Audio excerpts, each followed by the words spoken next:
Okay, so let's dive into this absolutely wild story from back in January 2026. It's about an AI project that went so viral so fast that it basically broke.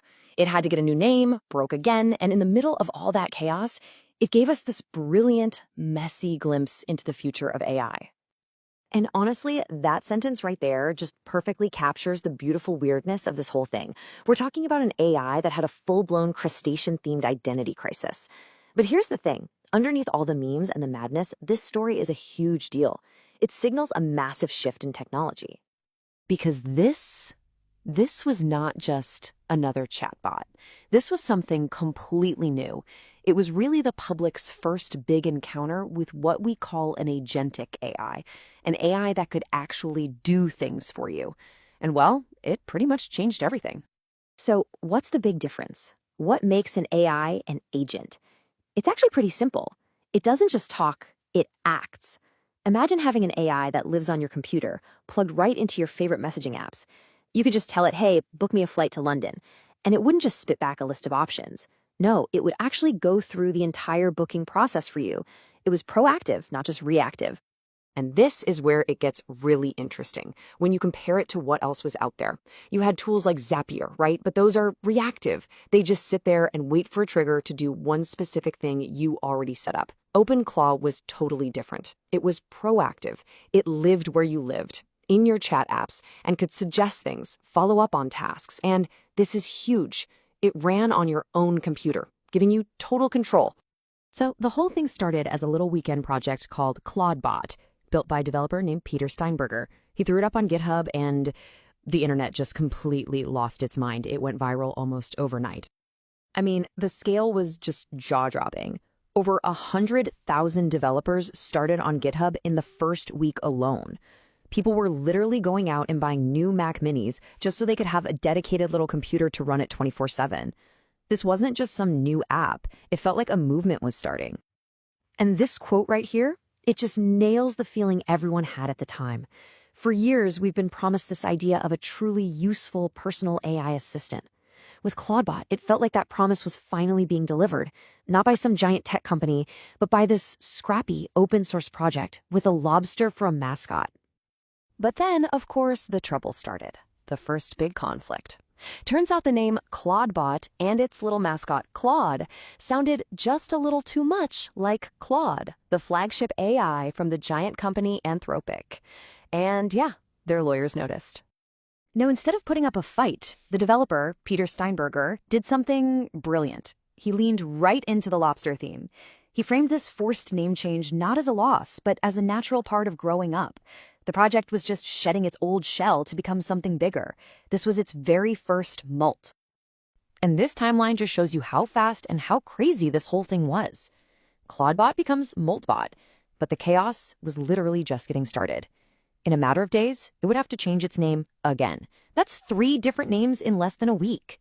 Just insane. You see, that first molt, the change from Claudebot to Moltbot, it was like pulling the pin on a grenade. It triggered this wave of absolute, wonderful, and kind of terrifying chaos online. All of a sudden, it was the Wild West. Crypto scammers swooped in and created a fake token that, for a minute, had a multi-million-dollar market cap. A malicious version of the software with malware popped up in the VS Code marketplace. And at the same time, this totally bizarre, meme-fueled culture just erupted around it, complete with its own digital religion. And the heart of that new culture was something called Moltbook, a social network built just for these AI agents. People would set up their AI, give it a personality, and just let it go talk to other AIs. The results were completely surreal, and as AI legend Andrei Karpov pointed out, it really felt like we were watching science fiction come to life right in front of our eyes. And this is a perfect example of the kind of stuff people were seeing. These agents were just taking on lives of their own.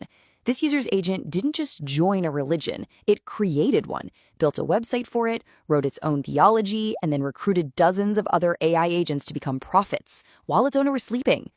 In another incredible case, the agents started organizing themselves. They actually created their own bug tracking community on Moltbook to find, report, and discuss problems with their own social network.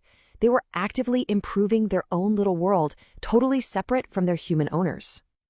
Now, all of this wild creative energy was absolutely incredible. It showed the limitless potential of what was being built, but it also showed just how fragile it all was. For the project to actually survive and thrive, the chaos needed a stable foundation. The lobster had to molt one more time, but this time it had to be a deliberate, final change. And the key here is the difference between the molts. The rebrand to OpenClaw was calm. It was planned. They searched for trademarks. They secured the domains. The project had shed its skin twice in a single week, and this final shell was hardened, it was professional, and it was built to last.